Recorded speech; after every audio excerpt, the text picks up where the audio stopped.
Oi, gente. Para que liga, aperta o play, né, pra gravar e daí começa a acertar aqui, assim, beleza. Semana de luto hoje no Brasil, né? Mais uma vez, caos, combustíveis subindo, greve de caminhoneiro. Eu me lembro, uma das principais frustrações que eu tinha no Brasil era esse negócio de combustível caro, onde você não pode comprar um carro mais potente, um motor um pouco maior por causa do consumo muito alto, né? Eu me lembro que um dos últimos carros que eu quis comprar no Brasil, assim, e namorei o carro por bastante tempo, era o famoso Hyundai Azira V6. Na época era, acho que 240 cavalos o motor dele, motor bruto, né? E pesquisei, já estava olhando os carros para comprar. Isso daí a gente tá falando, eu acho que era 2013, 2014, né? Eu queria comprar um 2010 ou 2011, modelo novo, com LEDs na lanterna e tudo mais. E eu amarelei na hora de comprar, sabe por quê?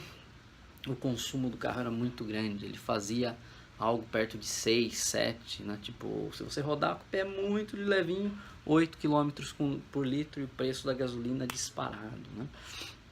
Isso me fez me lembrar também uma história do meu pai. Meu pai, em 1970 e alguma coisa, ele tinha um Maverick, né? Na época era o carro, motor de Mustang V8, um motorzão enorme. Quando a gasolina começou a subir 2 vezes por ano, ele tomou a decisão de vender o carro.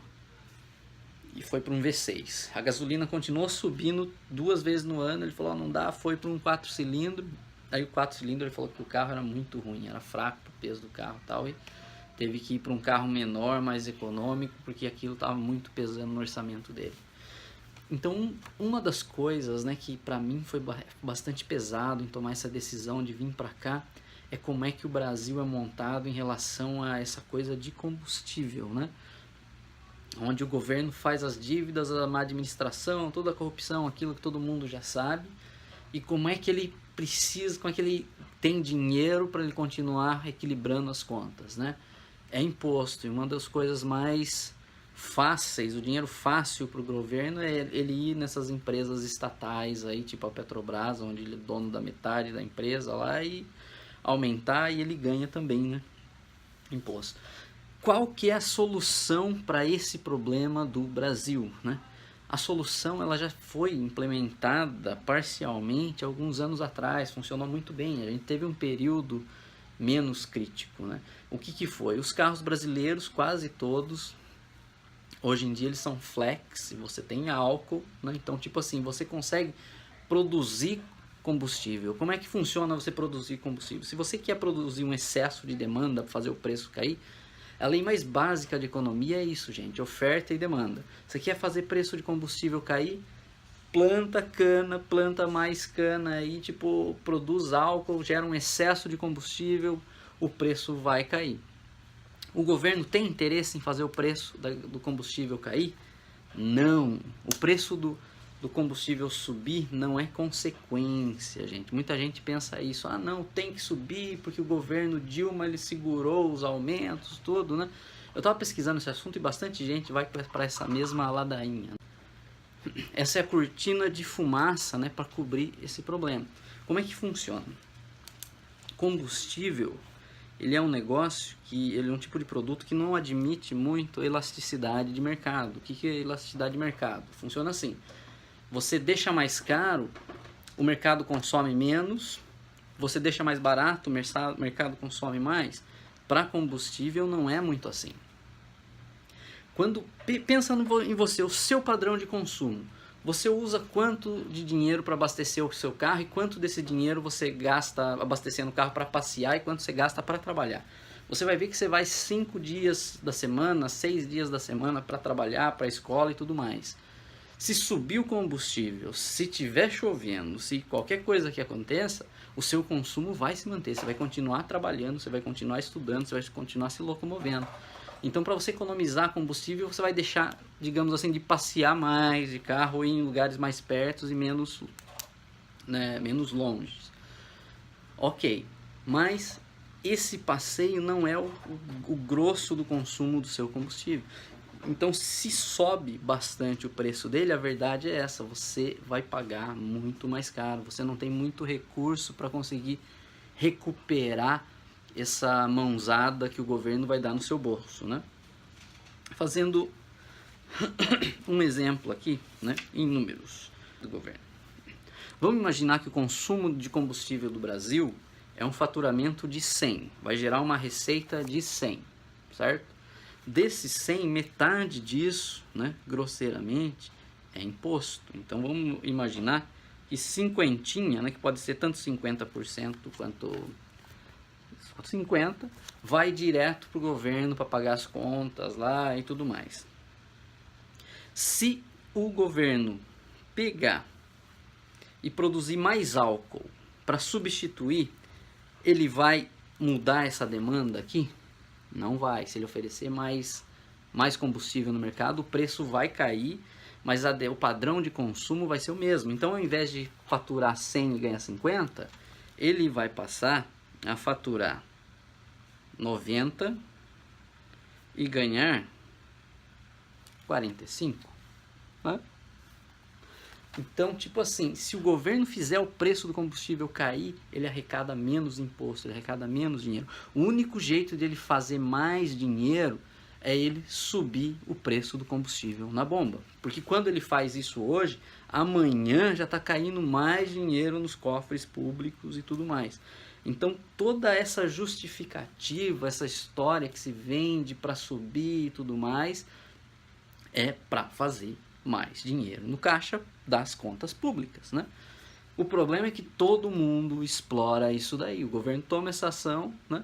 E daí o dono do posto já vai, e o álcool que não tem nada a ver já sobe também, e daí tipo a gente tá sofrendo uma falta de demanda por causa da greve dos caminhoneiros e todo mundo enxerga isso, né, como se fosse uma oportunidade de fazer mais dinheiro, então vira um caos o negócio.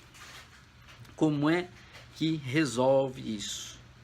A curto prazo não existe soluções mágicas. A solução mágica que foi praticada nos anos aí era segurar o preço do combustível, né? Segurar por base em decreto. Qual que é o problema? Gasolina é uma commodity. Tudo que é derivado de petróleo está amarrado no dólar e tudo mais, e o Brasil e a Petrobras, eles vivem esse tipo de coisa. Ah, mas por que se a Petrobras só produz para consumo interno e o grosso é tudo mais é do consumo interno? Ok, mas as dívidas da Petrobras são em dólar.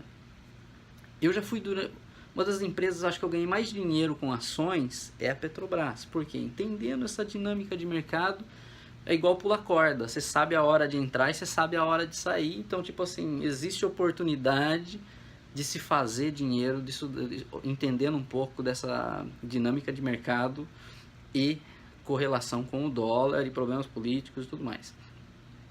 Mas a Petrobras, como é que ela funciona? Como é que funciona? Ah, subiu o dólar, ela tem vencimentos e dívidas que ela tem que, né, tipo a rotina mensal dela acontece. Ela paga hoje, né, paga imediatamente. Ah, o dólar caiu, ela se beneficia disso, né? Sim, para pagar as dívidas. Para exportação, não. Quando você exporta no valor do dólar e o dólar fica mais caro, você fala, nossa, vou ganhar mais dinheiro, provavelmente você vai ter que vender ainda para ter um certo tempo, né? Essa é uma dinâmica de tempo onde você vai conseguir usar esse benefício do dólar valorizar. Entretanto, como as suas dívidas são em dólar e você nunca paga todas as suas dívidas, ela fica sempre arrolando, ela sobe imediatamente, né? Então, tipo assim, meu ponto, o que é? O benefício do dólar cair é muito menor do que o dano que ele faz quando ele sobe. Gasolina, o panorâmica mundial, digamos assim, as coisas políticas e tudo mais que está acontecendo, subiu. Não é novidade para ninguém. Aqui mesmo nos Estados Unidos, a gente está aqui há 9 meses. 9 meses, mano? Que a gente está aqui? Setembro, outubro, novembro, dezembro, janeiro, fevereiro, março, abril, maio. 8 meses. A gente está 8 meses aqui nos Estados Unidos e o combustível aqui já subiu 2 vezes. Quando a gente veio para cá, ele era 2,70 o galão. Agora a gente está pagando 3 dólares o galão. Então, em 8 meses, subiu 10% o preço do combustível.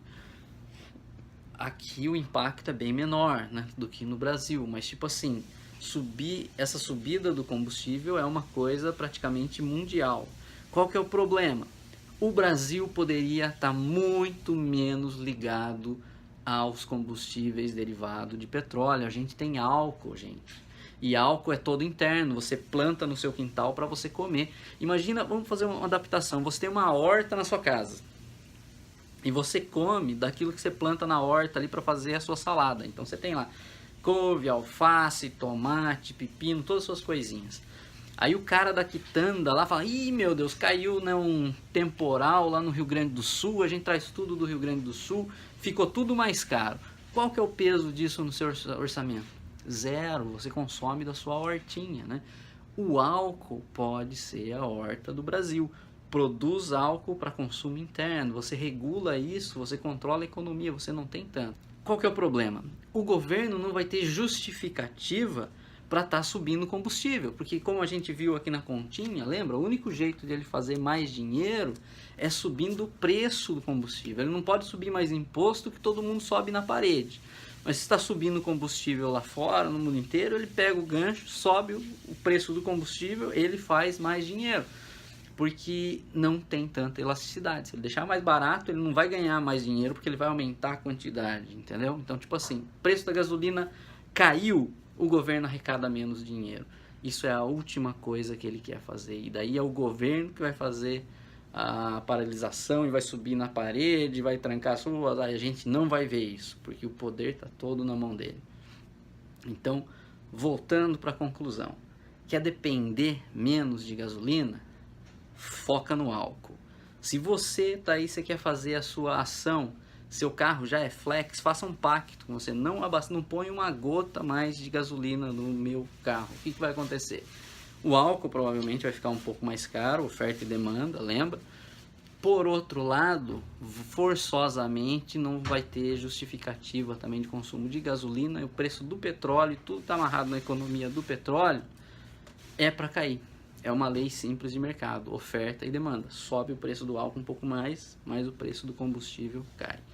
Só um detalhezinho, a gasolina aqui dos Estados Unidos também tem álcool. Quando você vai na bomba, você tem as bombas lá 88%, 87%, e você tem a gasolina mais pura, digamos assim, que é 90 e tantos por cento lá de gasolina e octanagem. Por que isso? O álcool aumenta a performance do motor. O álcool é um combustível muito mais potente que a gasolina. Você precisa de uma quantidade um pouco maior para você gerar combustão, e quando ele gera combustão, ele tem uma capacidade de potência muito maior. Se você lembrar na época do Ayrton Senna, quem é aí da época do Ayrton Senna, de acordar no domingo para ver as corridas e tal, né? Era muito falado naquela época qual que era o combustível dos carros de Fórmula 1. Eu não sei qual que é hoje, gente, eu parei de acompanhar um pouquinho. Mas naquela época se falava muito, era o etanol. O que é etanol? Álcool. Os carros de Fórmula 1, todos eram movidos a álcool, porque visava-se performance do carro. O carro tinha que correr mais, tinha que ser um motor mais potente. E o álcool como combustível, ele tem mais performance que a gasolina. Ainda mais hoje com as tecnologias que a gente tem aí no Brasil, desenvolvidas do Brasil, né? Então, até aqui nos Estados Unidos, a gasolina tem álcool também. Esses motores que precisam dessa gasolina que eles chamam de premium, que é mais cara, que tem mais octanagem e tudo mais, como é que funciona?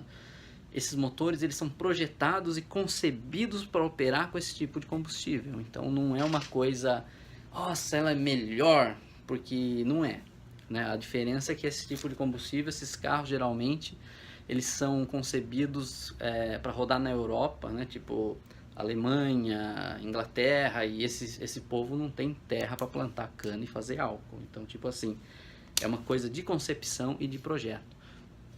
Você sabe como que surgiu os motores a gasolina, né? Já ouviu falar? Surgiu aqui nos Estados Unidos. Quem inventou, né? A empresa que inventou, como que é o nome do cara, mano? Rockefeller. O grande empresário, né, da época era Rockefeller. Procura aí, tem uns documentários bons pra caramba sobre ele. Quem que era esse Rockefeller? Ele era um super ultra empresário, visionário e tudo mais. Ele é o cara que financiou o desenvolvimento, né, de você transportar petróleos e derivados com dutos, com tubo. Antigamente como que era? Enchia barril, como ainda é hoje, né, e transportava de trem e tudo mais. Ele começou a ter problema com esse negócio de transporte e greve de trem, mesma coisa. Quem controlava, quem era dono dos trens e da logística de transporte, subia os preços e tudo mais. Ele falou, quer saber? Vou encanar o combustível, né? E financiou umas obras faraônicas, aí deu muito certo, o custo foi lá embaixo e ele ficou independente desse povo. Então, um dos caras mais visionários que a gente conhece da história moderna, Rockefeller, né? O cara podre, podre, podre de rico. E aí o que aconteceu? Eles refinavam o petróleo para produzir o querosene, porque era o querosene que usava para iluminação pública, que usava para motores e tudo mais.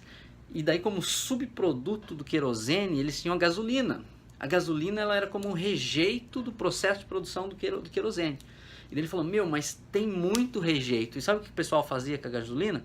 Jogava na terra, jogava no rio, jogava em algum lugar, porque eles tinham tanta gasolina que não tinham o que fazer com aquele volume de líquido.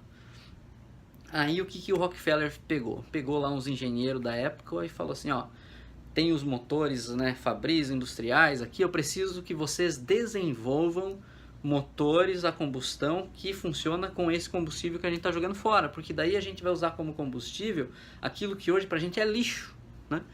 Isso é a gasolina. A gasolina era o lixo do processo. Eles produziram esses motores eram baratos, eram com, né, tipo com corte de custo, porque eram motores para processar o rejeito e tudo mais, e foi se popularizando, o preço do combustível era mais barato, porque a gasolina era o rejeito. Então, tipo assim, a ordem natural de mercado fez com que os motores a gasolina fossem ficando cada vez mais populares. Gasolina é tecnologia antiga, gasolina é tecnologia do século passado, gente.